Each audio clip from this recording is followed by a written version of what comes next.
ערב טוב לכולם. פויו, יושב ראש הקבוצה, יודפת, גיא, אורחים נכבדים.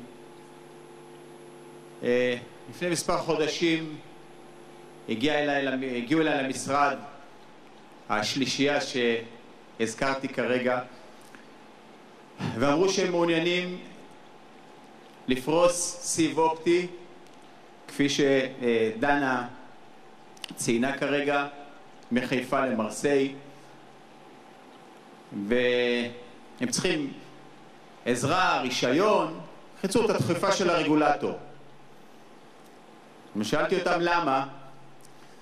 הם אומרים, אנחנו יודעים לעשות את זה טוב, יודעים לעשות את זה מהר, ואנחנו גם יודעים ולא חוששים מתחרות.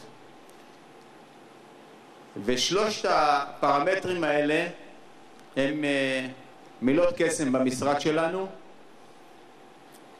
המנכ"ל עדן ברטל ואני הסתכלנו אחד על השני, אמרנו, מה אתה רוצה? ומהרגע הזה אנחנו עובדים אצלכם. תתחילו לעבוד, תתחילו לפרוס, ואנחנו פשוט לילה ויום נסייע לכם, כי מה שנאמר פה על ידי דנה המנחה, שמרוב שהיא מראיינת אנשים היא מוחדת גם בתשתיות תקשורת.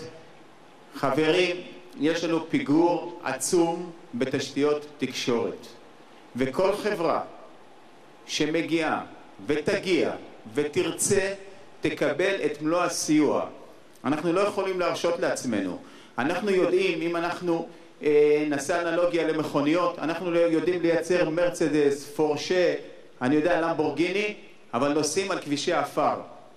אנחנו חייבים לחזק את תשתיות התקשורת, וכל יזם שיגיע לכאן, וכל גוף שיגיע לכאן, בין מהארץ ובין מחול. בימים הקרובים אנחנו גם נוצא את מכרז הסיבים אופטיים של תשתיות תקשורת. כל מי שיגיע יקבל את מלוא הסיוע ממשרד התקשורת, את מלוא הסיוע מהממשלה, מהמדינה, כדי לקדם את התשתיות ולהביא את מדינת ישראל לקדמת הבמה. פויו והצוות, וכבוד הרב רבינוביץ', ששכחתי אותך לצערי, אני מאחל לכם באמת הצלחה רבה. אנחנו עומדים לרשותכם, ולכל האורחים פה שתהיה גם שנה טובה.